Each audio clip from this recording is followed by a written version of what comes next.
السلام عليكم ورحمة الله تعالى وبركاته. أهلا وسهلا بالجميع، إن شاء الله كما راكم بخير صحة جيدة.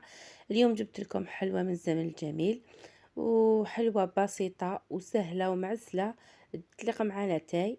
أنا اليوم وجدتها لكم بطريقة سهلة كما يديروها تاع زمان. عندي أنايا 3 كيلات تاع الفرينة. هنا حطيت لافاني، وهنا راني نحط في الفرينة تحكموا الكل اللي حبيتو، كاس ولا فنجان اللي حبيتو تقدموا بالمقدار اللي نتوما تحبوه. نحكم 3 كيسان نتاع الفرينة، يعني 3 مقادير من الفرينة، ونديروا معاهم كيلة نتاع السمن. انا درت 3 كيلات فرينة ماشي معمرين، باسكو الكميه درتها غير صغيره. وهنا راح ندير رشه نتاع خبيره الحلويات. ما درتش الفرينه بزاف باسكو درت كميه قليله. هنايا ندير 2 ملاعق ولا ملعقه بومبي نتاع سكر كلاص، يعني السكر ناعم باش تجينا حلوه ما تجيناش صامته. ونزيدو رشه الملح. نخلط النواشف ومن بعد نجيب ليدام تاعي. يعني حلوه سهله وزمان كانوا بزاف يديروها. انا يما كانت تديرها، ربي يطول في عمرها ان شاء الله ويطول في عمر كامل امهاتكم واللي ماتوا ربي يرحمهم. اذا هذه حلوه قلت لكم بزاف كانوا زمان يديروها، يعني حلوه سهله وبسيطه وبنينه بنينه بزاف. هنا انا اللي ذوبت السمن تاعي، ما ديروش سخون السمن تاعكم، خليوه شويه يبرد باش ما يديرلكمش هذوك لي كريمو. فوالا انا هنا درت قلت لكم نفس الكيله اللي تكيلو بها الفرينه تكملوا تكيلو بها ليدام. انا درت 3 كيلات فرينه ماشي معمرين مع كيله ليدام ماشي معمره، وحبه تاع البيض نحلها في المزهر، والمزهر تاني ناخد كيله. انا هنا ما عبرتش، هنا ما عبرتش، نسيت ما عبرت لكمش، لكن اللي يحوسوا كلش بالكيله يعني بالعبر ديروا كيلة ماء الزهر، يعني كل حاجة كيلة. 3 كيلات فرينة، الكيلة نتاع السمن، الكيلة نتاع المزهر، هكذا باش نكون واضحة معكم. نبدأ نبسس فيها، ندخل مليح الفرينة في اليدام هذاك. لازم تطال العملية باش تجيكم طرية واليدام والفرينة تشرب لكم اليدام. فوالا، والحبة تاعكم كي طيب تجيكم بسة. فوالا، وما تقدروش ديروها بزبدة التوريق ولا زبدة تاع لا مارغارين. الحلويات التقليدية تاعنا كامل بالسمن. لحال درتوها لا مارغارين ماشي ما تقدروش، هي مادة دسمة لكن البنة تختلف. المهم انا جبت لكم الوصفة كيما كانوا امهاتنا يديروها، وان شاء الله نحافظوا على تراثنا وتقاليدنا. وحلوة بسيطة، يعني ما كاش كيما البساطة. هنا شوفوا، بعد ما دخلت لها هذاك الريدام، شوفوا كيفاش تعاود تولي لي كيما الغريبيه. الوغ هنا نبدا ندخل لها في الحبه تاع البيض اللي كنت حليتها في الماء الزار.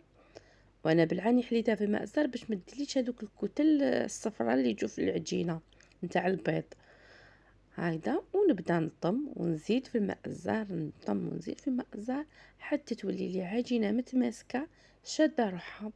ما خليها لا ترتاح يعني بزاف لا والو، نخليها ترتاح غير شويه قسمه تلم روحها. ومن بعد نعاود نبدا نخدم فيها. شوفوا هنايا راني نزيد في الماء الزهر، قلت لكم كيله، كل حاجه كيله. الكاس هذاك اللي كيلتو به هو اللي تكيلو به المزهر، هو اللي تكيلو به ليدام، هو اللي تكيلو به الفرينه. ان شاء الله تكونوا فهمتوني. يعني وصفه سهله وفي وقفه تكملوها مليحه كيما العيد راه جاي على الابواب ان شاء الله. تقدروا ديروها للعيد، باسكو العيد احنا نحبوا نديروا حاجه سهله واقتصاديه ماشي بزاف مكلفه. فوالا، هاي انضمت عندي العجينه. شوفوا هنايا ديروها بين يديكم باش تشوفوا لا هي مخصوصه للتشماخ، يعني لا هي مخصوصه مع زهر ولا لا شفتوها ما تتشققش، عرفوا باللي خلاص سي با لا بين تزيدوا لها المزهر.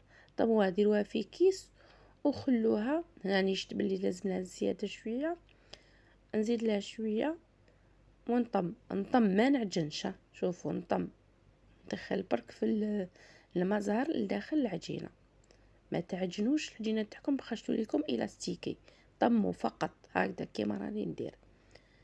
هذا هو السر باش تبقى لكم الحبه تاعكم كي طيبوها تبقى لكم مبسه. الوغ الا بديتو تعجنوا فيها تجيكم كارثه. فوالا نديرها كره.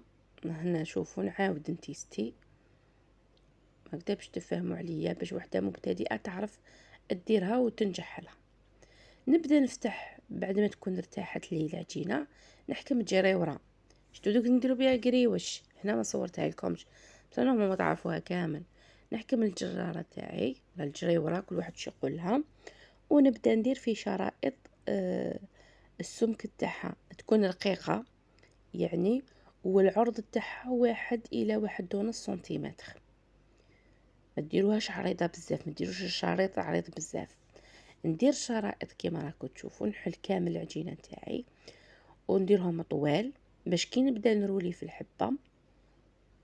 فوالا دوكا هنا نبدا نرولي في الحبه، يعني هانيك شوفوا كيفاش ترولو ترولو ترولو. بعد كي تشوفوا بلي تجيكم صغيره تزيدوا في الشريط الدوزيام وتلصق نورمال، تلصق نورمال، تحطوها من الفوق هكا وتزيدوا تروليو. فوالا يعني كل حاجه موضحه امامكم. شفتوا الطريقه شحال سهله، سهله بزاف. وهاي ليك الحبه كيفاش تحصلنا عليها. حطوها في الصينيه ومن بعد نطيبوها على درجه حراره 170 180. يعني الفرن انتي تعرفي الفرن تاعك، اذا كان الفرن نتاعك سخون تنقصيلو، يعني انتي تعرفي كيفاش مرفه طيبي. نطيبوها كيما الحلوى عاديه، كيما نطيبو كرنغزال، كيما نطيبو التشارك المسكر، اللي صابلي كيف نفس الشيء. كي تشوفوها حمارت من تحت تشعلوا لها من الفوق وتخرجوها. هنا شوفوا انني نكمل نوريكم اللي ما فهمتش. فوالا نديروا شرائط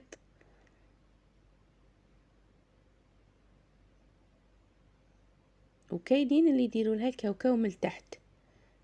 تفرشي الكاوكاو تاعك ومن بعد العجينه تكوني حليتيها، من بعد تحطيها في قدرك الكاوكاو بعد ما تكوني دهنتيها بياض البيض ويتلصقيه الكاوكاو من الفوق.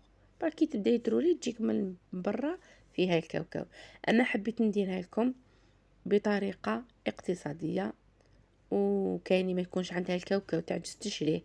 شوفوا هذه الطريقه بزاف تجيكم بنينه، يعني بالكاوكاو ولا بلا كاوكاو روعه. فوالا هاليك شوفوا الشكل كيفاش يجي. كاين اللي يديروا لها لداخل الكاوكاو مرحي، جلجلان مرحي في العجينه في لاباط. يعني كل واحد وكيفاش كان يديرها. احنا نديروها بهذه الطريقه وكل واحد كيفاه. فوالا شوفوا كيفاش، يعني طريقه سهله، لا مول لا طابع لا حتى حاجه، جريوره وانتي درتي حلوه تاع العيد، حمرتي بها وجهك وزينتي بها طاولتك في العيد ان شاء الله.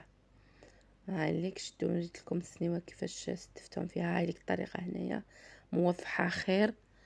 باسكو التليفون من تما نشاف علاش كان يصور لي بالطول هكذا. شوفوا ما حبيت نقطع لكم والو باش تفهموا، وحده مبتدئه تقدر ديرها. هاي ليك غير ترولي وفقط. شوفوا ها، شفتوا وتجي الحبه شابه الله يبارك. فوالا هنا انا حطيتها في الصينيه، حندخلها للفرن الطيب ومن بعد غير الطيب وهي سخونه، هي سخونه ديروها ديريكتومون داخل العسل. والعسل شوفوا راني دايرته داخل البيدون تاعو، ما زدتلو لا ما زهر ما سخنتو، هكاك داخل البيدون تاعو. ارمي الحبه تاعك تاع المقعدات. انا هنا يعني نقول لكم ان شاء الله تكون عجبتكم الوصفه. هذيك الشكل النهائي تاعها. وخلوا لي تعليقاتكم وما تنسونيش بلايك وبارطاج وتعليق مشجع. ومع السلامه.